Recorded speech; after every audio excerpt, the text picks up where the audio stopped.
বগালে ঘুরে রাতে ওখানের এক স্থানীয় হোটেলে থেকে গেল সবাই। তবে পরের দিন আর কেওক্রাডাং ঘোরা হয়নি, কেননা রাতে মৌ খুব অসুস্থ হয়ে পড়ে। খেতে পারছিল না মেয়েটা, বমি হয়ে যাচ্ছিল, সকালে উঠতেই পারছিল না বেচারি। এই জন্য সব শেষে সিদ্ধান্ত নেওয়া হলো সকালে ফিরে যাবে তারা। ওরও ইচ্ছা হচ্ছিল না বের হতে। ঢাকায় ফিরবে নিজের সংসারে, এটাই ভালো লাগছে এখন তার। সকাল 9টায় রওনা দেওয়ায় সন্ধ্যার মধ্যে বাড়ি পৌঁছেছে তারা। সন্ধ্যা 7:30 বাজে হয়তো অয়ন ল্যাপটপ নিয়ে বসেছে। হঠাৎ কিছু একটার বিকট শব্দে সামনে তাকালো অয়ন। ওরু আয়রন স্ট্যান্ডের সাথে ধারাম দিয়ে বাড়ি খেয়েছে, কোমরে ব্যথা পেয়ে কোমর চেপে। আরে কি হলো, দেখে হাঁটতে পারো না? অরু কেঁদে দিল। ব্যথা পেয়েছে অনেক। অয়ন অরুকে কোলে তুলে খাটে উপর করে শুয়ে দিল। দেখি কোথায় লেগেছে। ওয়েট, এভাবে শুয়ে থাকো, ভলিনি স্প্রে করে দিচ্ছি। ভলিনি স্প্রে করার 15 মিনিট পর ব্যথা কমলো অরুর। ধন্যবাদ। রাখো তোমার ধন্যবাদ। কিভাবে বলদের মতো বাড়িটা খেলে? উফ। অরু মাথা নিচু করে তাকিয়ে আছে। অয়ন কিছু বলতে যাবে তখনই কল আসলো তার। অয়ন ফোন রিসিভ করে কথা বলতে বলতে বাইরে চলে গেল। অরু অয়নে যাওয়ার দিকে তাকিয়ে আছে। অয়নের অ্যাটিটিউড, কথাবার্তা, হাঁটা চলা সব কিছুর প্রতি পাগল অরু। রোজ নতুন নতুন করে প্রেমে পড়ে সে তার স্বামীর। যতই অয়নের ব্যবহারে অভিমান করুক, কিছুক্ষণ বাদে সকল মান অভিমান মিলিয়ে যায়। এটাই হয়তো ভালোবাসা। এইভাবে 10-12 দিন কেটে গেল। ফেরার পর থেকে অয়ন আবার ব্যস্ত হয়ে পড়েছে নিজের কাজে আর অরু নিজের সংসারে। এদিকে মৌ প্রেগনেন্ট। বান্দরবন থেকে ফিরে পরদিনই টেস্ট করিয়েছিল।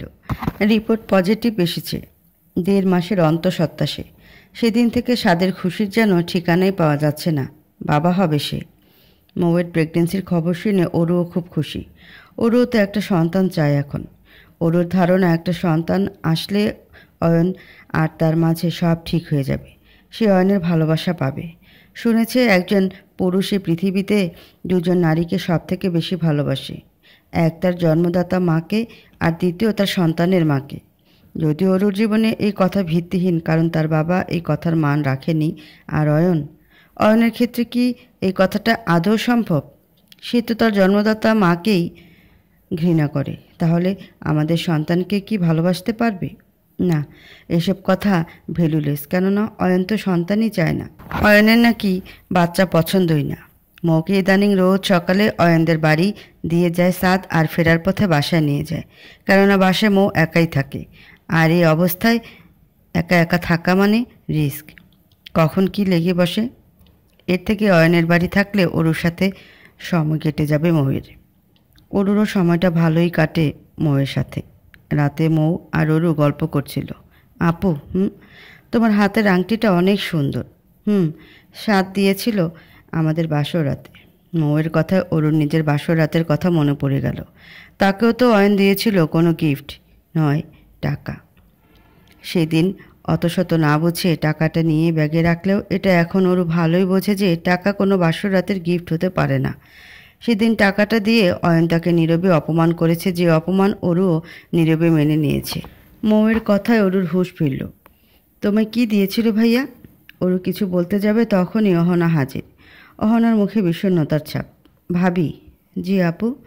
নিচে বাবা ডাকছে। মৌ, ভাবি তুমিও যাও। আচ্ছা, যাচ্ছি আমরা। অরু মৌ নিচে নামতেই দেখে হলরুমে অয়ন, বাবা, সাদ, অনেক আর একজন বয়স্ক আর মহিলা লোক বসা। এই তো অরুমা। মৌমা, এদিকে এসো। জি বাবা। এই যে এনামুল ভাইয়া, রুনা ভাবি, এই অরু অয়নের স্ত্রী, আর মৌ সাদের স্ত্রী। ইনারা অহনাকে দেখতে এসেছে। কথাটা শুনে অরু সাথে সাথে অহনার দিকে তাকালো। অহনার মুখ লাল হয়ে আছে। আসসালামু আলাইকুম। ওয়ালাইকুম আসসালাম। বসো বসো, রুনা আহমেদ বলল। না আন্টি, আপনারা বসুন, আমি আসছি। অরু দ্রুত পায়ে রান্নাঘরে গেল, সাথে মৌ। আজিব, হুট করে এমন দেখতে এলো। জানতে তুমি অরু? না আপু। তাও রাত 9টায়? এমন সময় কেউ আসে নাকি? অরু কিছু বলতে যাবে, আবার অহনা হাজির। অহনা বলল, অভদ্রতা এগুলো মৌ ভাবি, মেজাজটা যা খারাপ হচ্ছে। অহনা অরুকে বলল, ভাবি তুমি কিন্তু ভাইয়াকে বলে দাও আমি এখন বিয়ে করব না। আপু মাথা ঠান্ডা করো। না ভাবি, তুমি না পারলে আমি নিজেই ভাইয়াকে বলবো। আচ্ছা বলো, কিন্তু ওনারা যাক তারপর। সেদিন রাতে অহনা কিছু বলার আগেই পাকা কথা দিয়ে দেয় ছেলেপক্ষ। ছেলের মা অহনাকে আংটি পরিয়ে দিয়ে চলে যায়। অহনা কিছু বলবে কি সে এমন তড়িঘড়ি দেখে শকড। অহনার চোখ থেকে পানি পড়ছে। এটা কিভাবে করলো তার পরিবার? এত বড় একটা সিদ্ধান্ত তাকে জিজ্ঞাসা না করেই নিয়ে নিল তার বাবা। আর তার ভাইয়া, সে কি করে পারল এটা? রাত 2টা। অহনার চোখে কোনো ঘুম নাই। তার বিয়ে তার মতামত না জেনেই কিভাবে ঠিক করে ফেললো তার পরিবার? কিভাবে পারলো এটা? অহনা তো ছেলেকে চেনেও না, দেখেও নি। এই আধুনিক যুগে এসে অহনা যেন নিজেকে আদি যুগের মেয়ে মনে হচ্ছে, যে যুগে মেয়েরা না দেখেই পরিবারের কথা মতো বিয়ে করে সংসার করত। না, অহনা এর বিয়ে করতে পারবে না।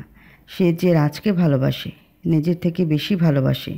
রাজ তো তাকে কথা দিয়েছিল যে বিদেশ থেকে ফিরে তাকে বিয়ে করবে। রাজ তো তাকে অপেক্ষা করতে বলেছিল। অহনা আর রাজ একই ক্লাসে পড়তো। দেখা হয়েছিল প্রথম তাদের কোচিংয়ে। সেখান থেকে আলাপ। তখন অহনা পড়তো ক্লাস 9-এ। ক্লাস 10 থেকে তাদের প্রেম। এই কলেজ একই ভার্সিটিতে পড়ে তারা। রাজদের আর্থিক অবস্থা খুব একটা ভালো ছিল না, তাই সে প্রায় ফ্রাস্ট্রেটেড থাকতো যে অহনার বাসা থেকে তাকে মেনে নেবে কিনা। দেশে চাকরিরত অবস্থায়ও ভালো ছিল না। তারপর সমবয়সী কি করবে ভেবে পাচ্ছিল না। অহনারও ভয় হতো রাজকে হারিয়ে ফেলার। তবে রাজের বড় বোন রিমার বিয়ে হয়ে যায় প্রবাসী। রিমা রাজকে নিয়ে যেতে চায় বাইরের দেশে, কারণ এই দেশে থাকলে রাজের ইস্টাবলিশড হতে অনেক বছর লেগে যেত। রাজ অহনাকে ছেড়ে যেতে চায়নি। অহনাই রাজকে পাঠিয়েছিল তার বেটার ফিউচারের জন্য। 1 বছর আগে যখন রাজ বিদেশে যাবার আগে শেষ দেখা করতে এসেছিল অহনার সাথে, সেদিন অহনার হাত ধরে বারবার বলেছে রাজ তার জন্য অপেক্ষা করতে। রাজের শেষ কথা ছিল, অহনা যাচ্ছি।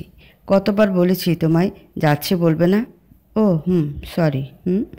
আচ্ছা অহনা, তাহলে যেয়ে আসছি। তাড়াতাড়ি ফিরে এসো রাজ। আসবো। 1টা বছর সময় দাও প্লিজ। প্লিজ অপেক্ষা করো আমার জন্য, প্লিজ। আমি ফিরে আসবো অহনা। এসে তোমায় বিয়ে করে আমাদের সুখে সংসার করব। 1টা বছর সময় চাচ্ছি তোমার কাছে, চাচ্ছি সময়। আমি অপেক্ষা করো। এই 1 বছরে আমি যোগাযোগ না করলে অপেক্ষা করবে। আর 1 বছর পর যদি এই দিনে এই সময় আমি তোমার সামনে না ফিরতে পারি, তাহলে ভেবে নিও আর কোনো দিন ফিরবো না। খেয়াল রেখো নিজের। কথাগুলো ভাবতে ভাবতে হু হু করে কেঁদে দিল অহনা। কাল সেই দিন, সেই তারিখ। 1টা বছর অপেক্ষা করেছে এই দিনের। কাল তার রাজ ফিরবে। কলেজের পেছনে ছোট্ট চায়ের দোকানের সামনে দেখা করবে অহনার সাথে। এই কথাই তো দিয়ে গিয়েছিল রাজ। তবে রাজ যদি না আসে কাল? তবে বিদেশে যাবার পর থেকে এই 1 বছর রাজ কোনো যোগাযোগও তো করেনি অহনার সাথে। তাহলে কি রাজ অহনাকে ভুলে গেল? ভুলে গেল 7 বছরের সম্পর্কটাকে? অরুর খারাপ লাগছে অহনার জন্য। পাকা কথা হবার সময় সে অহনার চোখে পানি দেখেছে। অহনা খুশি না এই বিয়েতে। খুশি হওয়া তো বাদ, অরু অহনার চোখে এক অদ্ভুত যন্ত্রণা অনুভব করেছে। অরু অয়নের দিকে তাকালো। অয়ন কাজ করছে ল্যাপটপে। কিছু বলবে? জি, না মানে কি? হ্যাঁ নাকি না কোনটা? অহনা আপু এই বিয়েতে খুশি না। কে বলেছে তোমায়? আমি বুঝেছি। আপুর চোখ দেখি। ওরকে আর বলতে দিল না অয়ন। নিজে বলল, ও তুমি মানুষের চোখ দেখে মনের কথা বুঝে ফেলো নাকি? না। তাহলে? আপু কাঁদছিল তো। তুমি তোমার বিয়ের কথা শুনে জোরে জোরে হেসেছিলে বুঝি? ছেলে টেলিকমিউনিকেশন ইঞ্জিনিয়ার, দেখতে ভালো, বংশ ভালো। এই বিয়েতে না খুশি হবার তো কিছুই নেই। ঘুমাও। রুমের বাইরে দাঁড়িয়ে কথাগুলো শুনল অহনা। আর সে আগে থেকে কি বলবে এখন গিয়ে তার ভাইকে? রাজের কথা বললে কি ভাই মেনে নেবে? এদিকে তো ছেলেপক্ষ আংটি দিয়ে গেছে। আগামী মাসের প্রথম সপ্তাহে বিয়ের ডেটও ফাইনাল করে দিয়েছে। এত দ্রুত গতিতে সব কেন হচ্ছে অহনার জীবনে? না, এই বিয়ে অহনা করতে পারবে না। তবে কি এখনই অয়নকে বলবে রাজের কথা? আর বললে যদি অয়ন মেনেও নেয়, আর তারপর যদি কাল রাজ না আসে, তখন কি হবে? তাহলে তো বাধ্যতামূলক ওই অচেনা অজানা মানুষটাকে বিয়ে করতে হবে। এমন হাজার কথা মাথায় ঘুরপাক কাচ্ছে অহনার। একসময় মাথাটা ঘুরে পড়ে যেতে নিলে কোনোভাবে নিজেকে সামলে নিজের রুম পর্যন্ত গেল সে। সকালে অয়ন হাসপাতালে ঢোকার সাথে সাথে এক লোক কাঁপতে কাঁপতে রিসিপশন থেকে যাচ্ছে। Excuse me, are you okay? Yeah, I am. It doesn't seems like everything is okay. লোকটা কিছু বলার আগে পেছন থেকে এক ডাক্তার ডাক দিল, আপনি এবার যেতে পারেন আপনার বেবিকে দেখতে। ওকে। লোকটা চলে গেল। কি হয়েছে ডাক্তার ওনার? স্যার, অ্যাকচুয়ালি ওনার প্রিমেচিউর বেবি হয়েছে। ও। অয়ন কেবিনে যাবার সাথে সাথে জয়া নক করলো। May I come in sir? Yes come in. Room নং 22-এর পেশেন্টের বিল প্রিপেয়ার করা হয়ে গেছে স্যার। অয়ন জয়ার কথায় নিজের ডেস্কের দিকে একবার তাকিয়ে দেখে নিল। না, এখনও। ও, করে ফেলেন স্যার। সিজার হয়েছে তাই 3 লাখ টাকার মতো বিল আসবে। এত কেন? সিজার তাই, আর সাথে প্রিমেচিউর বেবি হয়েছে। ও বুঝেছি। একটু আগে মেবি ওনার হাজব্যান্ডকেই দেখলাম। আমি আধা ঘন্টার মধ্যে বিল প্রিপেয়ার করতে দিচ্ছি। আজই রিলিজ নাকি? Okay sir. হ্যাঁ বলেন। আর কতদিন স্যার? আর কতদিন এমন অন্যায় চলবে বলতে পারেন? ওই পেশেন্টের রিপোর্ট একদম নর্মালি ছিল। একটু লো প্রেশারের প্রবলেম ছিল মায়ের, আর কিছু না। আমি নিজে ওনার পাস্ট রিপোর্ট চেক করেছি। বেবি সুস্থ সবলভাবে আরও 1 মাস পরে জন্ম দেওয়া যেত, কিন্তু অ্যাপোলো হাসপাতাল তো গরিব বা মধ্যবিত্তদের জন্য অভিশাপ স্যার। নিজেদের স্বার্থ সিদ্ধির জন্য আর ওই পেশেন্টকে আর তার পরিবারকে বলা হয়েছিল যে পেশেন্টের লাইফ রিস্ক, বাচ্চার অবস্থা ভুল জায়গায়, এখনই অপারেশন না করলে কাউকে বাঁচানো যাবে না। নিজেদের লাভের কারণে তাদের মিথ্যা ভয় দেখিয়ে 1 মাস আগে সিজার করা হলো। এখন মা আর বাচ্চার অবস্থা শোচনীয়। কেন স্যার? এমন কেন করলো? এই দম্পতি তো আহামরি বড়লোকও ছিল না। পেশেন্টের হাজব্যান্ড টেনশনে পাগল হবার কায়দা। একদিকে হাসপাতালের মোটা অঙ্কের বিল, অন্যদিকে এত কিছুর পরও যদি বাচ্চা আর মা সুস্থ থাকতো, তাও নেই। আর এটা কিন্তু নতুন হয়ে আসছে না স্যার, এমন শত শত রেকর্ড আছে। বলেন না স্যার, আর কতদিন চলবে এভাবে? আর কতদিনে অ্যাপোলো হসপিটাল মানুষের শত কষ্টে উপার্জন করা অর্থ আত্মসাৎ করে নিজেদের ফান্ড বাড়াবে? ডক্টর জয়া, আপনি কথাগুলো ঠিক বলছেন যে এটা নতুন না। এর আগেও এমন অনেক রেকর্ড আছে। তবে এটাও জেনে রাখেন যে আপনি নতুন নয় যে এই নিয়ে প্রতিবাদ করেছেন। তবে ফলাফল জিরো। সিস্টেমের কাছে কেউ টিকতে পারেনি। আচ্ছা বলুন তো, বাংলাদেশে ভালো ডাক্তার, ভালো চিকিৎসার অভাব কেন? কেন বা দেশের মানুষ রোগ হলেই বিদেশে পাড়ি জমায়? কারণ হলো আমাদের দেশের 30% ভালো ডাক্তার এমবিবিএস পাশ করে বিদেশে চলে যায়, আর বাকি 30% আপনার মতো সিস্টেমের সাথে না পেরে শেষ পর্যন্ত বিদেশে চলে যায়। যেমন কিছুদিন আগে ডাক্তার ফারহানা এসব নিয়ে প্রতিবাদ করে যুক্তিতর্কে টিকতে পেরে সিস্টেমের চাপে এসে আজ বিদেশে।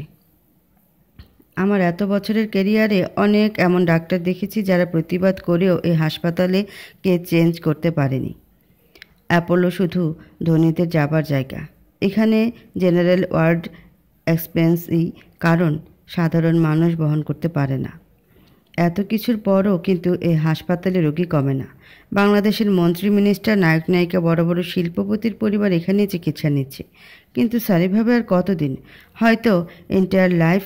ওহ, আমি তো আপনাদের মতো ডাক্তার না ডাক্তার জয়া। তবে হাসপাতাল এর ফাইন্যান্স যেহেতু আমার হাতে, আমি যথাসাধ্য চেষ্টা করব বিল কমানোর। আর আপনি এই অভিযোগটা হাসপাতালের সিইও এর কাছে করেন। অন্তত পক্ষে কিছুটা হলেও এই ভিকটিমের হেল্প হবে। তবে সিস্টেম চেঞ্জ পসিবল না। Excuse me sir. জয়া চলে যাবার পর অয়ন জয়ার বলা কথাগুলো নিয়েই ভাবছে। তারও তো আর এখানে কাজ করতে ইচ্ছা করে না। যত দ্রুত সম্ভব নিজেদের বিজনেসে ফুল কনসেন্ট্রেট করবে সে। এসব আর তার ভালো লাগছে না। অয়ন জানে হাসপাতালে গোটা কয়েক অসৎ ডাক্তার আছে, তবে সবাই না। অসৎ ডাক্তারগুলো অনেকের টাকা মেরে খায় তারা। ভুলভাল বলে হাসপাতালে আটকে রাখে দিনের পর দিন পেশেন্টদের, আর পাহাড় সমান বিল বাড়ায়। অয়ন এসবের বিরুদ্ধে, তবে কিছু করার নেই। তার 6 বছরের কন্ট্যাক্ট হাসপাতালের সাথে। ইদানিং ওর শরীরটা তেমন একটা ভালো না। খুব অস্থির অস্থির লাগে তার। মাথাটা মাঝে মাঝে চক্কর দিয়ে ওঠে। জিওরু আগে সারা বাড়ির কাজ একা করলেও ক্লান্ত হতো না, সে এখন অল্পতে ক্লান্ত হয়ে যায়। কেমন এক অদ্ভুত অনুভূতি হয় ওর। আর ইদানিং শুধু ঘুম পায় তার। একটু শুলেই যেন রাজ্যের ঘুম ভর করে তার চোখে। এই তো একটু আগে আসলে নামাজ পড়ে একটু শুয়েছিল, কখন সে ঘুমিয়ে পড়েছে খেয়াল নেই তার। সন্ধ্যা 7টা। কলেজের পাশে ছোট্ট চায়ের দোকানটায় বসে আছে অহনা। এখন থেকে না, সেই সকাল 7টা থেকে এখন অবধি সে ওখানটায় বসে। সব লোকেরা তাকে ফিরে ফিরে দেখছে। চাওয়ালা চাচাও ৫-৬ বার জিজ্ঞাসা করে গেছে কিছু লাগবে কি না। অহনা কোনো মতে নিজের চোখের পানি আটকে রেখেছে। কই, রাজ তো এলো না। সে না অহনাকে কথা দিয়েছিল যে ১ বছর ঠিক এই দিনে এই সময় এই স্থানে এসে অহনার সাথে দেখা করবে, ফিরে আসবে পুরোপুরি তার কাছে। কই আসলো না তো রাজ। তাহলে কি সব শেষ? অহনা তো রাজ বলেছিল অহনাকে যে এই সময়ের মাঝে না ফিরলে সে আর কোনোদিন ফিরবে না। তাহলে কি? সেই সময় তো আরও ৬ ঘন্টা আগে পার হয়ে গেছে। ১ বছর আগে ঠিক দুপুর ১২টার সময়ই তো রাজ তাকে কথা দিয়ে গেছিল যে সে ফিরবে। ফিরল না। তাহলে কি অহনা ভুল করল? ১ বছর ধরে রাজের বলা কথায় আস্থা রেখে তার জন্য অপেক্ষা করে।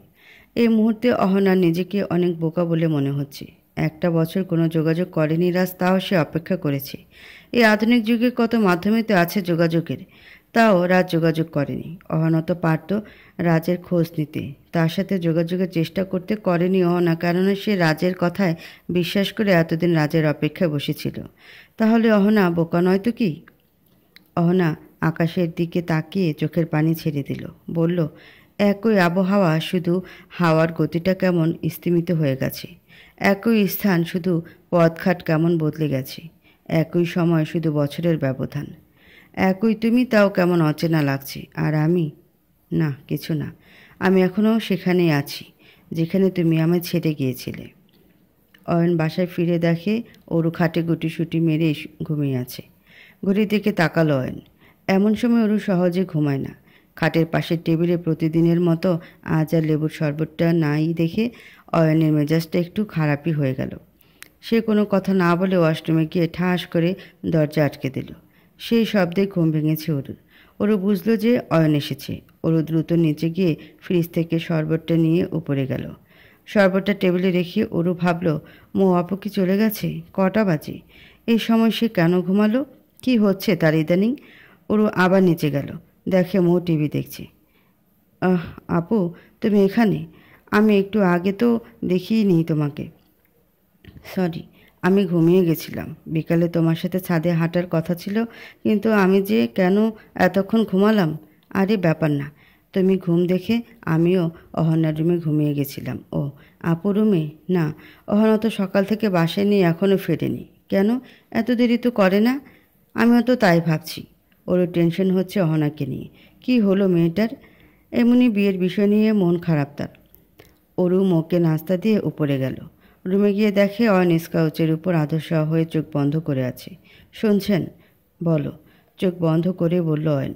অহন আপু সকালে বাইরে গেছে, এখনও ফিরেনি। কি? তুমি আমাকে আগে বলনি কেন? অয়ন মোবাইল হাতে নিয়ে অহনার নাম্বারে কল দিল। নাম্বার বন্ধ। অয়নের আবার টেনশন হচ্ছে অহনাকে নিয়ে। এমন তো কখনো করে না অহনা। তাহলে কি অরুর কথাই ঠিক? তার অহন এই বিয়েতে রাজি না? রাজি না থাকলে বলতে তো পারত। অয়ন হুট করে দাঁড়িয়ে পড়ল। বলল, শিট। অহন অল্পতেই কোনো ভুল সিদ্ধান্ত না নিয়ে ফেলে। আপনি কোথায় যাচ্ছেন? রাত ৮টা বাজে। বাবার ফেরার সময় হয়ে এসেছে, আর অপেক্ষা করলে চলবে না। অয়ন গাড়ি নিয়ে বের হয়ে গেল অহনাকে খুঁজতে। ওদিকে রাত ৯টা বাজে। সাদ বাইক নিয়ে অহনার কলেজের পেছনের রাস্তা থেকেই রোজ অফিস থেকে ফিরে আজও ফিরছিল। রাস্তা চায়ের দোকানের ওখানে চোখ পড়তেই সাদ বাইক থামালো। অহনার নাম এটা? হ্যাঁ, অহনাই তো। এত রাতে এখানে কি করছে সে? সাদ বাইক রাস্তার এক সাইডে রেখে দ্রুত পায়ে অহনার সামনে গিয়ে দাঁড়ালো। অহন? অহনা এখনও নিচের দিকে তাকানো। অহন? সাদ অহনার কাঁধে হাত রেখে ঝাঁকা দিল। হুম হুম। অহনা মাথা তুলে তাকালো। কী রে, এখানে এত রাতে কী করছিস তুই? ভাইয়া? কী করছিস? আচ্ছা বাদ দে, আগে চল বাসায়। অহনা ঠায় বসা এখনও। কি হলো, চল। সাদ অহনার হাত টেনে নিয়ে নিজের বাইকে বসালো। অয়নকে ফোন করে সাদ জানালো অহনার কথা। বারান্দায় চুপচাপ দাঁড়িয়ে আকাশ দেখছে অহনা। রাত তখন 11টা বাজে। হয়তো অয়ন এক কোটা স্প্রিঞ্জেল চিপস নিয়ে অহনার পাশে গিয়ে দাঁড়ালো। অহনা বাসায় ফেরার পর অয়নের কথা মতো কেউ তাকে কোনো প্রশ্ন করেনি। অয়ন একটা চিপস খেয়ে বলল, বাহ, স্প্রিঞ্জেল এর নিউ ফ্লেভার, জোশ খেতে। অহনা চুপচাপ আকাশের দিকে তাকানো। অয়ন আবার বলল, কেউ যদি শেয়ার করতে চায় আমি মানা করব না, তবে সেটা ফার্স্টেই, কারণ তারপরে আমার ভালো লেগে গেলে কিন্তু আমি চাইলেও দেব না। অয়নের কথা অহনা তার দিকে তাকিয়ে হেসে দিল। অয়নের হাত থেকে চিপসের কৌটা নিয়ে খাওয়া শুরু করলো। অহন, বলো ভাইয়া। আমি ছেলেপক্ষকে বলে দিয়েছি আমাদের সময় চাই, ডেট পোস্টপন্ড করতে। ভাইয়া আমি রাজি। না অহন, টেক ইয়োর টাইম। না ভাইয়া আমি রাজি। যেদিন ঠিক হয়েছিল সেদিনই ফাইনাল করো। শিওর? ইয়া।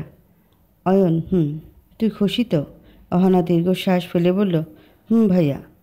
অয়ন অহনার কানের কাছে এসে বলল, খাটের পাশে ড্রয়ারে আরও 3 ফ্লেভারের চিপস রেখেছি তোর জন্য। এই বলে অয়ন চলে গেল আর অহনা হাসছে, খুব করে হাসছে। আর হাসতে হাসতে কেঁদে দিল। অরু সংসারের সব কাজ শেষ করে কোনো মতে খেয়ে নিল। খেতে ইচ্ছা করে না, কেমন গন্ধ লাগে তার কাছে। রুমে ঢুকতে অরুর বমি চলে আসলো। আসবেই বা না কেন? অয়ন বারান্দায় দাঁড়িয়ে একটার পর একটা সিগারেট টানছে। অরু কোনো মতে নাকে হাত দিয়ে ওয়াশরুমে গেল।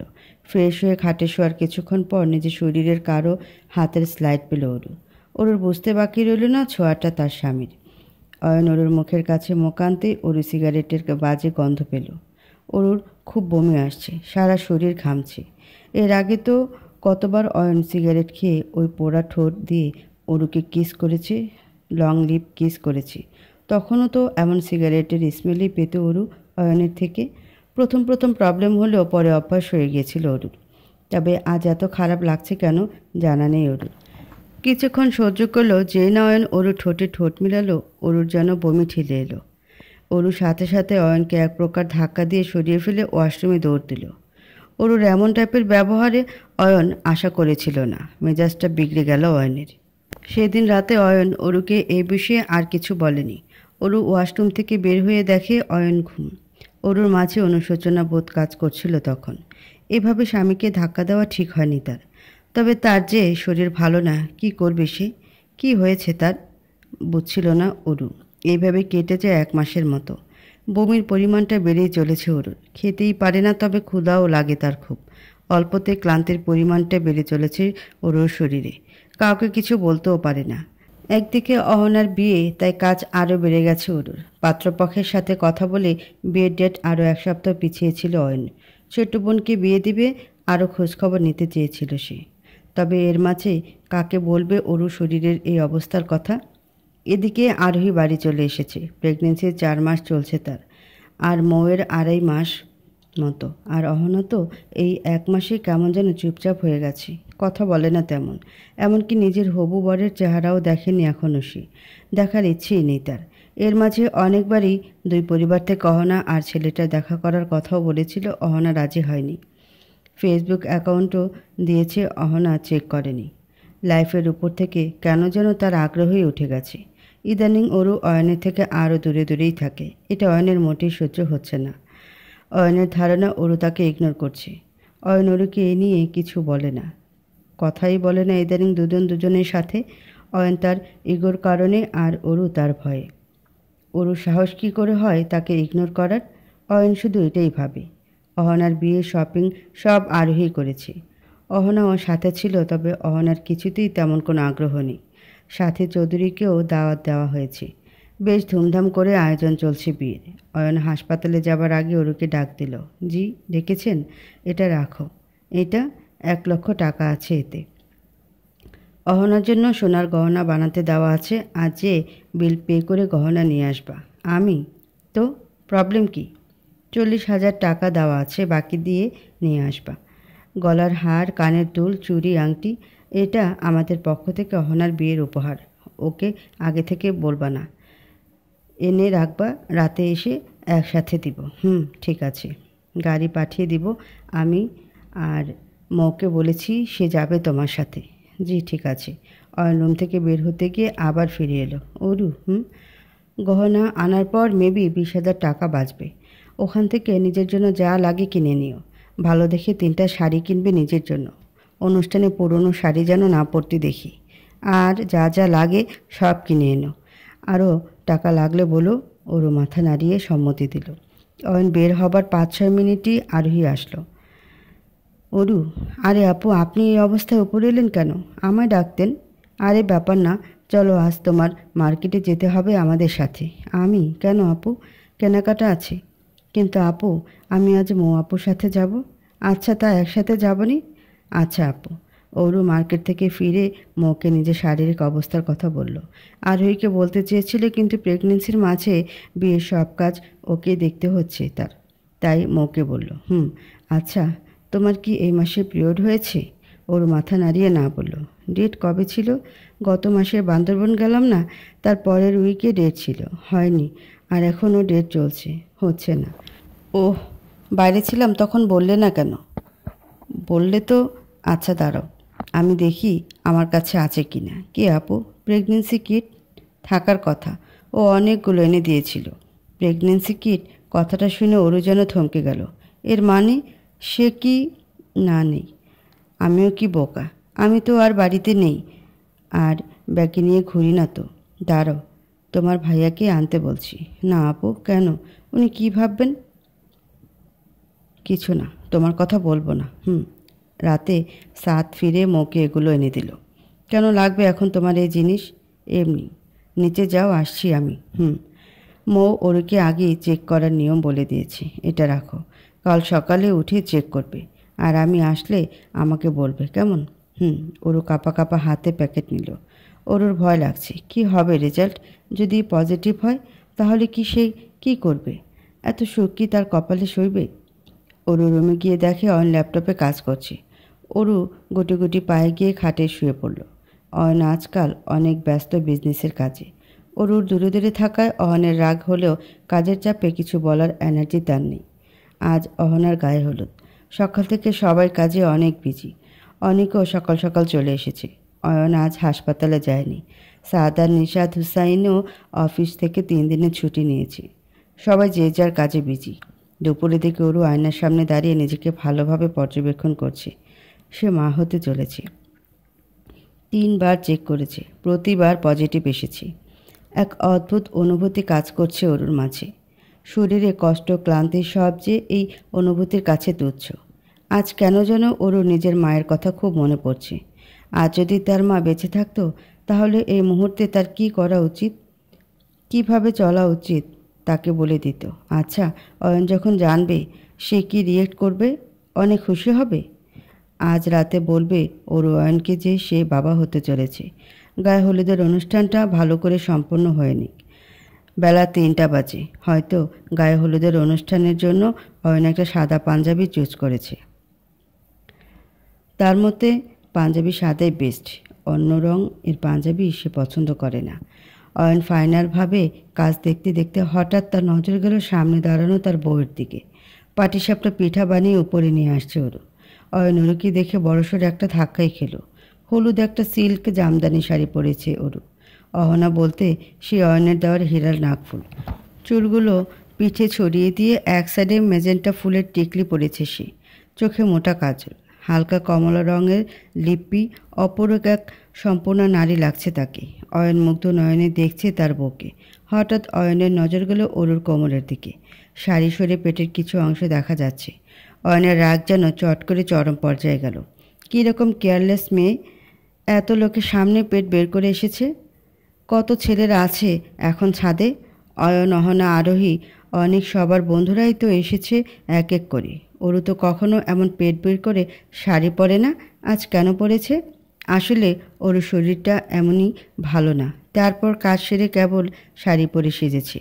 শাড়ি ঠিক আছে কি না চেক করতে যাবে তখনই আরোহী কাজে ডেকেছিল তাকে, তাই পেটের দিকটা খেয়াল করেনি সে। অয়ন অরুর কাছে এগিয়ে গেল দ্রুত পায়ে। ওর কাছে গিয়ে পেটের কাছে শাড়ি দিয়ে ঢেকে দিল। পেটে অয়নের স্পর্শে পেয়ে কেঁপে উঠল অরু। পাশে তাকিয়ে অয়নকে দেখল তার দিকে রাগি চোখে তাকিয়ে আছে। কিছু বলতে যাবে তখন মৌ এসে পড়ল। অরু, কতক্ষণ ধরে খুঁজছি তোমায়, এসো এদিকে। অরুকে হাত ধরে টেনে নিয়ে গেল মৌ। অয়নের মেজাজ অরুর কাছে গিয়ে আরও খারাপ হয়ে গেছিল, কারণ অরু নেটের হাতাওয়ালা মেজেন্টা ব্লাউজ পরা, তাই পুরো হাতই দৃশ্যমান তার। মৌ অরুকে এক সাইডে নিয়ে গিয়ে জিজ্ঞেস করলো, টেস্ট করেছিলে? কি এসেছে? পজিটিভ। Wow, congratulation. মৌ অরুকে জড়িয়ে ধরল। অরু হাসছে। ভাইয়াকে বলেছ? না আপু, রাতে বলবো। ওকে, ওনাকে না বলা পর্যন্ত কাউকে বলো না আপু। ওকে ওকে। কত খুশির নিউজ বলো তো অরু। এই বাড়িতে 3টা বাবু আসতে চলেছে, আর সবার পরপর আরোহী আপু, তারপর আমি, তারপর তুমি। মা হবার এই ফিলিংসটা কেমন? এই দুনিয়ার সব থেকে শ্রেষ্ঠ আপু। আমার কাছেও। হয়তো এই পৃথিবীর সব মেয়ের কাছেই আপু। হ্যাঁ রে। অয়ন অরু আর ময়ের দিকে এক নজরে তাকিয়ে আছে। কত হেসে হেসে কথা বলছে অরু। কই, অয়নের সাথে তো বলে না। আর পেট বের করে শাড়ি আর নেটের ব্লাউজ পরার মতো এত বড় অপরাধ করেও কি সুন্দর হাসছে সে। অয়নের প্রচুর রাগ হচ্ছে। রাগটা আরও বেড়ে গেল যখন অহনার বন্ধুদের মধ্যে একজন অরুর কাছে গিয়ে বলল, আসসালামু আলাইকুম ভাবি। ওয়ালাইকুম আসসালাম। কেমন আছেন? জি আলহামদুলিল্লাহ। আপনাকে অনেক সুন্দর লাগছে ভাবি। ধন্যবাদ। অরু এটা খেয়াল করেনি যে অয়ন তাদের খেয়াল করছে। আর কেউ কথা বললে না জবাব দেওয়া অভদ্রতা। অরুর বয়স কম, অহনার বন্ধুটা অরুর থেকে বেশি একটা বয়সে বড় না। এত কথা কিসের তাদের মাঝে ভাবছে অয়ন। অয়নের মাথায় রগ ফুলছে অরুর অন্য পুরুষের সাথে কথা বলাতে। ভাবি, আমি অহনার কাছে আপনার কথা অনেক শুনেছি। আপনাদের বিয়েতে আসা হয়েছিল না আমার। ও আচ্ছা ভাইয়া, থাকেন, আমি অহনা আপুর কাছে যাই। অরু যেতে নেমে ধাক্কা খেল এক বয়স্ক মহিলার সাথে। সে আর কেউ না, সাথী চৌধুরী। এমনি অয়ন অরুর উপর রেগে আগুন ছিল তার উপর সোনায় সোহাগা তিনি। I am really sorry aunty. It's okay. তুমি কে? অরু। অয়নের বউ? জি। সাথী চৌধুরী সাথে সাথে অরুকে জড়িয়ে ধরল। তারপর ব্যাগ থেকে একটা গয়নার বক্স অরুর হাতে দিল। এটা কি? আমার কেন দিচ্ছেন আন্টি? সাথী চৌধুরীকে দেখে অয়নের যেন চোখ দিয়ে আগুন বের হচ্ছে। তারপর অরুর ওনার সাথে এত আধিক্যতা কেন অয়নের মনকে আরও বিষিয়ে তুলল। অয়নের আর সহ্য হলো না, ঘটঘট করে সে নিচে চলে গেল ছাদে থেকে। নাও বৌমা, এটা তোমার জন্য এনেছি। আমি তোমার শাশুড়ি মা। না আন্টি, আমি এটা নিতে পারবো না। অরু ওনার থেকে সাথে সাথে দূরে সরে এলো। সরি, আসছি, আপনি বসেন। অরু চলে গেল। অয়নের মাথা যেন রক্ত উঠে গেছে রাগে। ও, এজন্য অরু গত 1 মাস তার থেকে দূরে থেকেছে। কারণ পরিষ্কার, অরুর এখন চোখ ফুটে গেছে। অরুও বাকি মেয়েদের মতো। অরুর এখন অন্য পুরুষ চাই। তাই তো আজ ওই ছেলের সাথে কথা বলল সে। আর সাথী চৌধুরী, ওনার সাথে অরুর এত খাতির। নিশ্চয়ই অরুর সাথে ওনার আগে থেকে পরিচয় আছে। এর মানে উনি অরুকে এসব শিখিয়েছে। খুন করে ফেলবে অয়ন অরুকে। অরু শুধু তার। অরুর উপর শুধু তার অধিকার। সে অরু নাকি সেজেগুজে অন্য পুরুষের মন ভোলাচ্ছে। আজ অয়ন অরুকে ছাড়বে না। অরু অহনার রুমের দিকে যাচ্ছিল। হঠাৎ কেউ যেন অরুর হাত টেনে ভেতরে নিয়ে গেল। কে? কে? চিৎকার দিতে যাবে অয়ন মুখ চেপে ধরল। কেন? অন্য কাউকে আশা করেছিলে বুঝি? না না। অয়ন দরজা আটকিয়ে অরুকে দেওয়ালের সাথে চেপে ধরল। আহ, লাগছে, ছাড়ুন। অয়ন আরও জোরে চেপে ধরল অরুকে। এখন আর আমার ছোঁয়া কিস করা ভালো লাগে না তোমার, তাই না? মানে বলো না, লাগে না? আগে তো লাগতো, কিছু বলতে না, আর এখন ধাক্কাও দাও। সরি, সেদিন কি ভেবেছিলে? সেদিনের আচরণ ভুলে গেছি আমি? আমি? চুপ, উত্তর দাও। আমার ছোঁয়া ভালো লাগে না? তাহলে কি আর কারো ছোঁয়া মনে ধরেছি কি? ছি, এসব কি বলছেন? অয়নের মুখে এত নোংরা কথা অরু আশা করেনি। আরে কিসেছি? বলো না। বলো, কোন সাহসে সেদিন আমাকে ধাক্কা দিয়ে চলে গিয়েছিলে? বমি করেছিলে না? এভাবে আমাকে অপমান করার সাহস কে দিয়েছিল তোমায়? অরুর চোখ থেকে টপ টপ করে পানি পড়ছে। এমনি শরীরটা তার দুর্বল। খারাপ লাগে আমার ছোঁয়া খুব, তাই না? তাতে কি? খারাপ লাগলে কিছুই করার নেই। I don't care. অয়ন অরুকে ধাক্কা মেরে স্কাউচের উপরে ফেলল। অরু উঠতে গেলে অয়ন তার 2 হাত চেপে খাটের সাথে মিশিয়ে ফেলল। প্লিজ ছেড়ে দিন, আমার শরীরটা ভালো না। কি হয়েছে তোমার শরীরে? শাড়ি খুলো তো দেখি। না প্লিজ। অরু। অয়ন অরুর ব্লাউজের উপর হাত বোলালো। কী টাইপের ব্লাউজ পরেছো তুমি? সম্পূর্ণ হাত দেখা যাচ্ছে। ও, তোমার হাত জোড়া কত ধবধবে ফর্সা সেটা বাইরের পুরুষকে দেখাতে বুঝি? অরু কেঁদে দিল। কি বলছেন এসব? আমার শাড়ির ব্লাউজ বানানো হয়নি, তাই বড় আপু এটা পরতে দিয়েছে। পরতে দেবে আর তুমি পরবা? তার উপর এই পরে ছাদে চলে গেলে। ওফস, সরি, তোমাকে এত কথা বলার কোনো মানেই হয় না। এখন শুধু অয়ন এবার অরুর শাড়ি সরিয়ে পেটে হাত দিল। আর এই পেটটা কাকে কাকে দেখিয়েছ এতক্ষণে? কি বলছেন এসব? আমি ইচ্ছা করে। অয়ন অরুর উপর থেকে একটু উঠে স্কাউচের উপরে রাখা সিগারেটের প্যাকেটটা থেকে একটা সিগারেট বের করলো। মুখে নিয়ে লাইটার দিয়ে সিগারেট ধরালো। এক টান দিয়ে অরুর মুখের কাছে ধোঁয়া ছাড়লো। অরু মুখ সরিয়ে নিয়ে ও আগ টানলো। বমি আসছে তার। অয়ন এবার বাঁকা হাসলো। আগে এই সিগারেট খাওয়ার ঠোঁটে চুমু খেতে প্রবলেম হতো না, এখন বমি আসে? গুড। অরুর পেটের হাত বোলালো অয়ন। বলল, হ্যাঁ, ঠিক এই জায়গাটুকু দেখা যাচ্ছিল। অয়ন অরুর পেটের সেই জায়গার উপর জ্বলন্ত সিগারেট চেপে ধরল। অরু চিৎকার দিয়ে উঠল ব্যথায়। আরে কি করছো? বাড়িতে মেহমান তো। অরু ফুপিয়ে ফুপিয়ে কাঁদছে। প্রচুর যন্ত্রণা হচ্ছে তার। আর অয়ন অরুর পেটের একটা জায়গায় সিগারেট দিয়ে পুড়িয়ে ক্ষান্ত হয়নি। যেটুকু পেট দেখা গিয়েছিল ছাদে শাড়ি সরে সেটুকু জায়গায় এক এক করে ছ্যাঁকা দিল। অরু আর সহ্য করতে পারছে না। চাপা আর্তনাদ আর ছটফট করছে সে। কষ্ট হচ্ছে না খুব? অয়ন এবার সিগারেট ফেলে অরুর কাছে এলো। অরুর শাড়ির আঁচল সরিয়ে ফেলল সে। ব্লাউজের হুকগুলো খুলে ব্লাউজটা এক প্রকার টেনে খুলল সে অরুর গা থেকে। অরুর ডান হাতের বাহুতে কিছুক্ষণ হাত বুলিয়ে হঠাৎ কামড় বসিয়ে দিল। অরুর জান বের হয়ে গেল যন্ত্রণায়। চিৎকার দেবে তার শক্তি নেই। অরু শুধু ফুপিয়ে ফুপিয়ে কাঁদছে। অরুর দুই হাতের বাহুতে এভাবে অসংখ্য কামড় বসালো অয়ন। অরু একসময় সেন্সলেস হয়ে গেল যন্ত্রণায়। রাত তখন 1:45। নির্জন রাস্তা দিয়ে ড্রাইভ করছে অয়ন। প্রচুর ড্রিঙ্কস করেছে আজ সে। পুরাই মাতাল অবস্থা তার। দুই হাতের আঙ্গুলগুলো রক্ত জমাট বেঁধে কেটে ছিলে একাকার। একটু আগেই দেওয়ালে ইচ্ছামতো ঘুষি মেরে হাতের আঙ্গুল ফাটিয়েছে অয়ন। কি করবে? এই হাত দিয়ে আজ অরুর গায়ে হাত তুলেছে সে। কি করবে? তার যে সন্তান চায় না। অয়নের এই নারী জাতির উপর বিশ্বাস নেই। তার মা যদি এত বছরের প্রেম বিয়ের মতো পবিত্র বন্ধন স্বামী ও 3 সন্তান ছেড়ে চলে যেতে পারে অন্য পুরুষের হাত ধরে, তাহলে সে আর কাকে বিশ্বাস করবে? সে তো শুনেছিল এই অত্র পৃথিবীতে মায়ের থেকে শ্রেষ্ঠ কেউ হয় না। একজন সন্তান তার মায়ের নজরেই প্রথম এই দুনিয়াকে চিনতে শেখে, জানতে শেখে। কি করবে অয়ন? তার মাঝে যে পজিটিভ কিছুই বাকি নেই, সবই নেগেটিভ।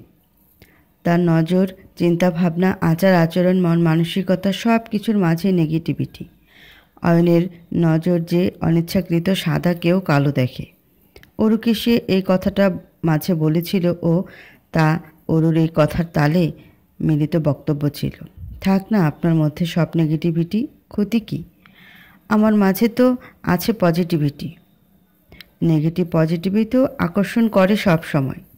না, ভুল ধারণা তোমার। প্লাস মাইনাসে সব জিরো হয়ে যায়। কাজেই আমার মাঝে নেগেটিভিটি আর তোমার মাঝের পজিটিভিটি মিলে সব অস্তিত্বহীন হয়ে যাবে। অয়ন যে চায় না যে আরোহী অয়ন আর অহনার মতো মায়ের আদর থেকে বঞ্চিত থাকুক আর কোনো সন্তান। তার যে খুব ভয় যে তার সন্তানও যদি তার মতো কষ্ট পায়। সে যে চাইলেও অরুকে বিশ্বাস করতে পারে না। অয়নের ধারণা অরু সুন্দরী, মোটামুটি শিক্ষিত, তাই সে চলে যাবে অয়ন আর তার সন্তানকে ছেড়ে।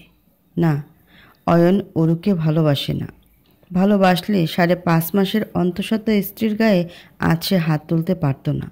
ভালোবাসলে গত 2 মাসে অরু প্রেগনেন্ট জানার পরও নেশা করে ফিরে তার সাথে শারীরিক সম্পর্কে লিপ্ত হতো না। হ্যাঁ, এর মাঝে আরও 3.5 মাস কেটে গেছে। অরুর প্রেগনেন্সির 4 মাস পুরে 5 মাসে পড়েছে।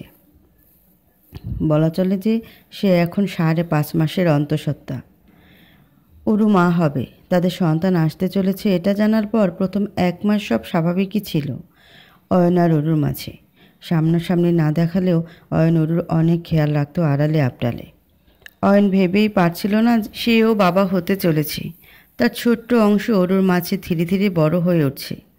তবে কথায় আছে না, সুখের সময় যে বেশি দিন স্থায়ী থাকে না। অরু সুখের সংসারে বাদ সাধলেও তার প্রেগনেন্সির 3 মাস পুরে যেই না 4 মাসে পড়ল, তার কিছুদিন পর থেকে অয়নের অ্যালকোহলের নেশা ধরল। আর এই নেশার ঘরে প্রায় রাতে অরুর সাথে যে সে জোর করে শারীরিক সম্পর্কে লিপ্ত হতো তার প্রমাণ মিলত রোজ সকালে অরুর বিবস্ত্র শরীর দেখে। ওদিকে অরু ভেবেছিল এই সন্তান তাদের সম্পর্কটাকে ঠিক করে দিবে বাকি 5টা স্বামী স্ত্রীর সম্পর্কের মতো। কিন্তু এখন অরু নিজের সন্তানের অস্তিত্ব নিয়েই সন্দিহান। ভয় হয় অরুর, ভয় হয় যে ছোট্ট সোনাটার কিছু হয়ে না যায় তাদের। অয়নকে অনেক বাধা দেবার চেষ্টা করতো অরু। প্রথম বাধা দিলেও ইদানিং আর দেয় না। বাধা দিলে যদি জোর করে শারীরিক সম্পর্কে অয়ন লিপ্ত হয় তার সাথে, তাহলে তার সন্তান আঘাত পেতে পারে বলে অরুর ধারণা। তাই সে এখন অয়নকে বাধা না দেওয়াই শ্রেয় মনে করে। অরু জানে ইদানিং অয়নের হুঁশ থাকে না মিলনকালে, তবে যেদিন নেশার ঘোর কম থাকে বা থাকেই না সেদিন কিন্তু অয়ন অরুকে টাচও করে না। তবে এখন অরু অয়নকে প্রচুর ভয় পায়, এক প্রকার কাঁপে অয়নকে সামনে দেখলে। এদিকে আজকাল অয়নের নিজেকে মানুষ বলে মনে হয় না, জানোয়ার মনে হয় নিজেকে। অয়ন কাউকে বিশ্বাস করে না, অরুকেও তো সে বিশ্বাস করে না। তবুও অরু অয়নকে ছেড়ে চলে যাবে এই কথাটাও যে অয়ন ভাবলে শিহরে ওঠে। অয়নের মনে পড়ে গেল 3.5 মাস আগের অহনার গায়ে হলুদের দিনের কথা। কত অমানসিক অত্যাচার করেছিল সে ওই দিন অরুর সাথে। অরু যন্ত্রণার ঠেলায় সেন্সলেস হয়ে পড়েছিল সেদিন। অরুর যখন জ্ঞান ফেরে তখন বিকাল 5:30। অরু কোনো মতে উঠে বসেছিল। হাতের জ্বালা কম ছিল, বেশি কষ্ট হচ্ছিল পেটের যন্ত্রণা। ফোসকা পড়ে গেছে পেটে পোড়া জায়গায়। উনি এমনটা করতে পারলেন? কেন করলেন? কি দোষ ছিল আমার? অরু পেটে হাত দিয়ে বলল, সোনাটা বাবাকে ভুল বুঝিস না প্লিজ। তুই কি ব্যথা পেয়েছিস? কষ্ট পাস না, আমি একটুও ব্যথা পাইনি বলে হু হু করে কেঁদে দিল অরু। হঠাৎ অরুর নজর গেল খাটে পড়ে থাকা সুতির একটা মেজেন্টা ব্লাউজের দিকে। হয়তো অয়ন রেখে গেছে। অরু আস্তে আস্তে গিয়ে ব্লাউজটা নিয়ে ওয়াশরুমে চলে গেল। অয়ন সাদের সাথে ছাদে দাঁড়িয়ে গল্প করছিল। ছেলে পক্ষ আসেনি গায়ে হলুদে, আজ ছেলেরও গায়ে হলুদ। যার যার বাড়িতে ঘরোয়া অনুষ্ঠান করছে। ছেলে পক্ষরা সকালের বিয়ের তত্ত্ব দিয়ে গেছে, আর একটু আগে আরোহী আর অনেক গিয়ে তত্ত্ব দিয়ে এলো। অরু সুতির ডিশ হাতাওয়ালা ব্লাউজটা পরে বের হলো। সেজে নিল একটু, না হলে সবাই বুঝে যেতে পারে কিছু একটা হয়েছে। অরু অহনা রুমে যেতেই অহনা বলল, কি গো, এই তোমার সময় হলো ভাবি আসার? তোমার জন্য এখনও চুল বাঁধা হয়নি আমার, এসো বেঁধে দাও। সাদ অয়নকে বলল, দেখ অহন আসছে। অয়ন অহনাকে এক নজর দেখে নিল। অহনার এক পাশে আরোহী আর এক পাশে মো, তাহলে অরু কই? অয়নের নজর অরুকে খুঁজছে। হঠাৎ চোখ আটকে গেল তার। অরু গুটি গুটি পায়ে সবার পেছনে হেঁটে আসছে। অয়নের খুব অনুশোচনা হচ্ছে একটু আগের করা কাজ নিয়ে। কতটা ব্যথা পেয়েছিল মেয়েটা, কি করবে সে? তার যে মাথায় সহজে রাগ ওঠে না, আর একবার উঠলে সে খুব খারাপ আকার ধারণ করে। অরু সারা অনুষ্ঠানে অয়নের আশেপাশেই ছিল। অয়নের ভয় যেন তাকে জেঁকে বসেছে। ভাবি, একটু এগিয়ে আসেন, আপনাদের কয়েকটা কাপল ছবি তুলি। অরু অয়নের দিকে তাকিয়ে আছে। অয়ন নিজেই পিছে সরে এলো। এবার উঠাও ছবি। ভাইয়া, ভাবুকে একটু ধরেন, ক্লোজ হন। অয়ন যে এনে অরুকে কাছে টেনে নিল। অরু ব্যথায় অয়নের সাথে সাথে অরুর বাহু ছেড়ে হাত ধরল। এইভাবে কয়েকটা ছবি তুলল ফটোগ্রাফার। সেদিনের ছবি থেকে একটা ছবি এখন অয়ন অরুর রুমে বড় করে টাঙানো।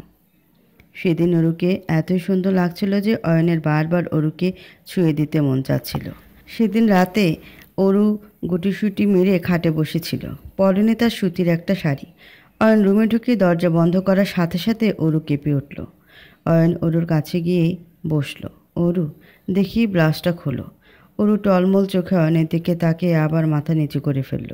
কি হলো? অরুর শাড়িতে হাত দিতেই যেতেই অরু কেঁদে দিল। প্লিজ না, তাহলে তুমি খোলো। অরু ব্লাউজটা খুলতেই অয়ন অরুর দু বাহু কামড়ের দাগগুলোয় মলম লাগিয়ে দিল। আমার যেগুলো পছন্দ না সেগুলো আর কোনোদিন করবা না। দেখি পেটটা। না থাক, চুপ। অয়ন অরুর পেটের দিকে তাকাতে তার বুকের ভেতর মোচড় দিয়ে উঠল।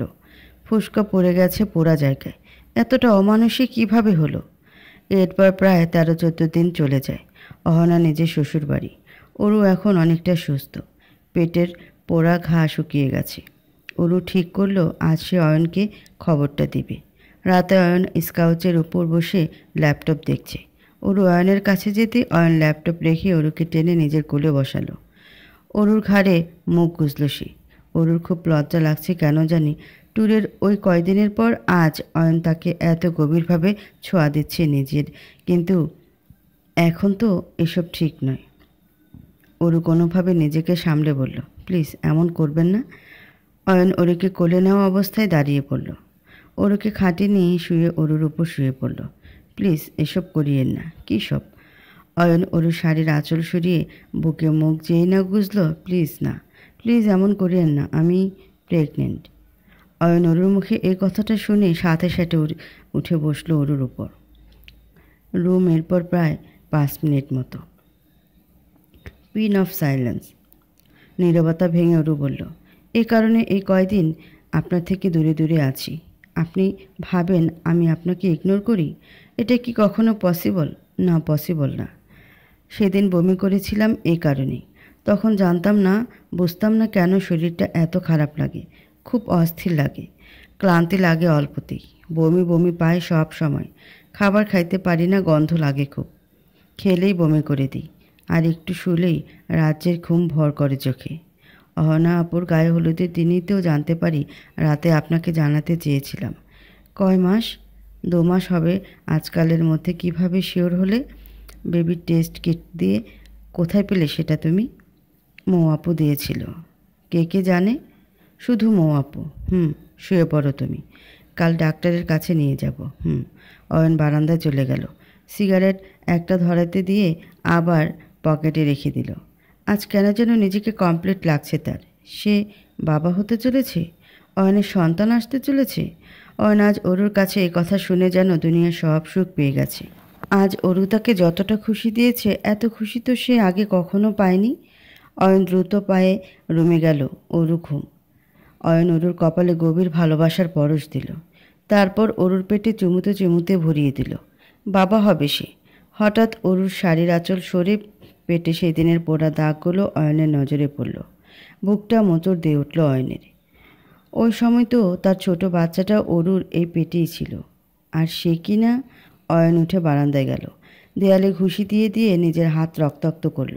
তাও যেন শান্তি নেই। অরুর কাছে গিয়ে অরুকে জাগালো। ঘুম ঘুম চোখে অরু অয়নের দিকে তাকিয়ে, কি হয়েছে? অরু, জি সরি। জিজ্ঞাসার সূচক নজরে তাকালো Aru. I am sorry but for everything, মনে মনে বলল অয়ন। বলুন না, সেদিনের বিহেভিয়ারের জন্য। অয়নের হলুদের দিন। সে কি? আপনার হাতে কি হয়েছে দেখি? অয়নের হাতের অবস্থা দেখে অরু কেঁদেই দিল। কিছু হয়নি। অরু মলম লাগাচ্ছে আর কাঁদছে। বললাম তো কিছু হয়নি। আমি আপনাকে অনেক ভালোবাসি। অরু অয়নের হাত দুইটা নিজের হাতের মাঝে নিয়ে কথাটা বলল, আই লাভ ইউ। অয়ন অরুর হাতটা ছাড়িয়ে নিয়ে বলেছিল, শুয়ে পড়ো এখন অরু। অরু আর কথা বাড়ায়নি। নিজের স্বামীকে আজ সাহস করে বলেই দিয়েছে নিজের মনের কথা। প্রত্যুত্তরে অরু পায়নি, তবুও সে অপেক্ষায় থাকবে অয়নের ভালোবাসার। এক বুক আশা নিয়ে শুয়ে পড়ল অরু। সে ভাবছে এই বাচ্চা তাদের মাঝে সব ঠিক করে দেবে। এইভাবে কেটে গেল 1 মাস। অয়ন আড়াল থেকে অনেক খেয়াল রাখত অরুর, আর বাড়ির সবাই তো হারায়। ভালোই তো যাচ্ছিল দিনগুলো। হঠাৎ অয়নের কি হলো যে অয়ন বাবা হওয়া নিয়ে এত সন্তুষ্ট ছিল? সে কেন সন্তান চায় না? কেন সেটা অয়ন ছাড়া কেউ জানে না। ভাবনার জগৎ থেকে ফিরল অয়ন। সামনে তাকাতেই অরু রুমের ফ্লোরে গুটিসুটি মেরে বসে চোখের জল ফেলছে। অয়ন আজ ডিরেক্ট বলেছে সে সন্তান চায় না, আর সন্তান সহ সে অরুকেও চায় না। অয়ন অরুকে চলে যেতে বলেছে। যখন বলছে সে চলে যাবে অরু, যখন সে চায়ই না অরুকে, তো ঠিক আছে, অরুকে আর এ বাড়িতে থেকে অয়নকে বিব্রত করবে না। অরু কোনো মতে উঠে দাঁড়ালো। দাঁড়াতেই সাত ঝড়ের বেগে রুমে ঢুকলো। ভাবি, ভাবি, ভাইয়া। কি হয়েছে ভাবি? অয়ন। অনেকক্ষণ ধরে অহনার ফোনটা বেজে চলেছে। অহনা, অহনা, উফ, চিল্লাচ্ছ কেন? বের হবা কখন তুমি? সে 1 ঘন্টা আগে ঢুকেছ শাওয়ার নিতে, এদিকে তোমার ফোন বেজেই যাচ্ছে। আমার শাওয়ার নেওয়ার দিকে একদম নজর দিবা না। আর ফোন বাজছে তো কি, তুমি রিসিভ করো না। আমি তোমার ফোন কেন রিসিভ করব? পরে বলবে যে ওয়াইফের ফোন চেক করে। তোমাদের মেয়েদের উপর ভরসা নেই। রাজ, বের হও।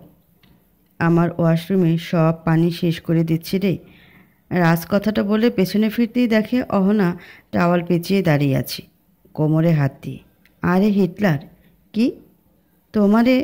অহনা রাজের দিকে এগিয়ে যেতে আবার ফোন বেজে উঠল অহনার। নাও দেখো কে। হ্যালো। অহনা ফোন রেখে হু হু করে কেঁদে দিল। অহনা, অহনা, কি হয়েছে? কাঁদছো কেন জান? কেঁদেই চলেছে। অহনা, প্লিজ বলো কি হয়েছে? ভাইয়ার অ্যাক্সিডেন্ট, খুব খারাপ অবস্থা। চুপ, এভাবে কেঁদো না, চলো কাপড় চেঞ্জ করে নাও, হাসপাতালে যাব। হ্যাঁ, সেদিন অহনার সাথে রাজেরই বিয়ে হয়েছিল। 3.5 মাসের সংসার তার আর রাজের। সেদিন বিয়ের পর যখন আয়নায় একে অপরের চেহারা নজর পড়েছিল তাদের, অহনা দেখেছিল রাজ বাঁকা হাসছে। আয়না ধরে আরুহিও হাসছিল। 1 বছর পর রাজকে দেখে অহনা যেন ফ্রিজড হয়ে গেছিল। তা রাজের সাথে বিয়ে হয়েছে? বিশ্বাস হচ্ছিল না অহনার। কিভাবে সম্ভব হলো এটা? সেদিন যখন রাজ কথা দিয়েও ফিরেছিল না, সেদিন তো অহনা সারাদিন রাজের বলা জায়গায় অপেক্ষা করেছিল রাজের জন্য। রাজ এসেছিল না। সেদিন থেকে অহনা তো নিজের মনকে মেরেই ফেলেছিল। তাহলে আজ? রাজ তার স্বামী, নিজের দেওয়া কথা রাজ রেখেছিল সেদিন। সেদিন অনেক সময় শকড থাকার পর অহনা রাজকে নিয়ে ফাঁকি দিয়ে একটা রুমে গেছিল। গেস্টরা সবাই তখন খাচ্ছিল। এতটা কষ্ট আমাকে সেদিন কিভাবে দিতে পারলে তুমি রাজ? পারলাম। কেন রাজ? আজকের এই সুখ দেওয়ার জন্য সেদিন কষ্ট দিতে পেরেছিলাম। আমি আমি ভেবেছিলাম সব শেষ, আমি তোমায় হারিয়ে ফেলেছি। অহনা কেঁদে দিল। এই খবরদার কাঁদবে না। আমি আমার বউটার চোখে আর কোনোদিন পানি দেখতে চাই না। বউ?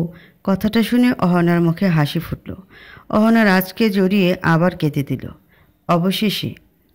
অবশেষে তাদের 7 বছরের প্রণয়ের শুভ পরিণয় সম্পন্ন হলো। কাঁদতে মানা করেছি কিন্তু অহনা, আমি এই দুনিয়ায় একটা জিনিস আছে যেটা সহ্য করতে পারি না, সেটা হলো তোমার চোখের পানি। রাজ অহনার মুখটা নিজের হাতের মাঝে এনে বলল, আমি কিন্তু আমার কথা রেখেছি অহনা। ইস কই, লেট তুমি। মোটেই না, বরং একদিন ফার্স্ট। কিভাবে? আমি আমার কথা দেবার 1 বছর পূরণ হবার আগের দিনই তোমার বাসায় বিয়ের প্রস্তাব পাঠিয়েছি আব্বা আম্মাকে দিয়ে। ও রাজ অহনা ঠোঁটে ঠোঁট মিলিয়ে দিল। 10 মিনিট রাজা ছাড়া নামই নেই। অহনা পড়ে রাজকে চিমটি কাটল। আউচ, ওই মেয়ে পাগল নাকি? তা তুমি আমার ঠোঁটজোড়া খেয়েই ফেলবে নাকি? কিন্তু এসব এত ইজিলি পারলে কিভাবে? অয়ন ভাইয়ের জন্য। ভাইয়া? ভাইয়া জানতো? উনি আমাকে হেল্প করেছে এসবে। বাবাকেও উনিই রাজি করিয়েছে। আমি ওনাকে সব বলেছিলাম আমাদের কথা, যা তুমি এতদিনে বলতে পেরেছিলে না। তাও ভাই তো যথেষ্ট খোঁজ নিয়েছে আমার, তারপরেই বিয়ে দিয়েছে তোমার সাথে। ইনফ্যাক্ট জানো, আমার লেখাপড়ার সেক্টর তো জানোই, ইলেকট্রনিক অ্যান্ড টেলিকমিউনিকেশন ইঞ্জিনিয়ারিং। বাংলাদেশে এই রিলেটেড জব ও অপরচুনিটি অনেক কম। ভাই আমাকে এখানে ইউএসএ ক্লিপিং প্যাতে ঢুকিয়ে দিয়েছে। অহনা সেদিন সাথে সাথে দৌড়ে গিয়ে অয়নকে সবার সামনে জড়িয়ে ধরে কেঁদেছিল, খুব কেঁদেছিল। সবাই সেদিন ভাই বোনের ভালোবাসার অটুট বন্ধন দেখেছিল। আরোহীও যোগ দিয়েছিল তাদের সাথে। আরোহী, অহনা আর অয়ন 3 জনের ভালোবাসা সেদিন রাজ, অরু, সাদ, মৌ, নিসাদ হুসাইন, অনিক, সাথী চৌধুরী থেকে শুরু করে সেখানে উপস্থিত সবাই দেখে কেঁদেছে। অয়ন আরোহী অহনাকে জড়িয়ে সামনে তাকালো। সাদকে উদ্দেশ্য করে অয়ন বলল, ওই বলত ওখানে দাঁড়িয়ে দাঁড়িয়ে কি দেখছিস, আয়। সাদ দৌড়ে ওদের কাছে দিয়ে কেঁদে দিল। ওদের বন্ডিং দেখে উপস্থিত সবাই কাঁদলেও কাঁদেনি শুধু অয়ন। অয়ন কখনো কাঁদে না। সাথী চৌধুরী ওদের ছেড়ে চলে যাবার পর থেকে আজ পর্যন্ত অয়নকে কেউ কাঁদতে দেখেনি। অয়ন নিজেই হয়তো নিজেকে দেখেনি কখনো। অহনার বিদায়ের পর সাদ বলল, দোস্ত অহন কত খুশি দেখলি? ওর এইটুকু হাসির জন্যই তো এত কিছু করা। সত্যি তুই বেস্ট ভাই, লাভ ইউ। লাভ বলবো না কেন? আশেপাশে দেখে নে কেউ আছে কিনা, পরে যদি ভাবে আমাদের দোস্তানা। অয়ন ভ্রু নাচিয়ে বলল, হা হা হা করে বলল, আমার ডায়লগ আমাকেই? সাদ আর অয়নের কথাগুলো দাঁড়িয়ে শুনছিল অরু। লোকটা তার সাথে যাই করুক না কেন, তাও যে সে লোকটার প্রতি পাগল। লোকটার প্রতি যে ভালোবাসার সম্মান ব্যতীত রাগ অভিমান এইসব কোনো ফিলই আসে না। অহনার বিদায়ের আগে অয়ন অরুকে বলেছিল, কি ভাবছো? অহনা আপুর কথা। আপনি কি সুন্দর আপুর সব মনের কথা বুঝে গেলেন। আমি একজন খারাপ স্বামী হতে পারি অরু, কিন্তু অহন অরু আপুর ভাই আর বাবার ছেলে হিসেবে খারাপ না। আপনি খারাপ স্বামী না কি? লল, best joke of the year. আমার কাছে তো না। আমি নিঃসন্দেহে একজন খারাপ স্বামী, কিন্তু তাতে আমার বিন্দু মাত্র যায় আসে না। আমি খারাপ, আমি সেটা তোমায় বলেই দিয়েছি।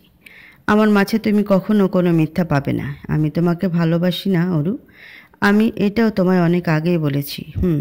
অভিযোগ করো মনে মনে আমায় নিয়ে? না, আমার কারো কাছে কোনো অভিযোগ নেই। অভিযোগ করতেই পারো, পারমিশন আছে।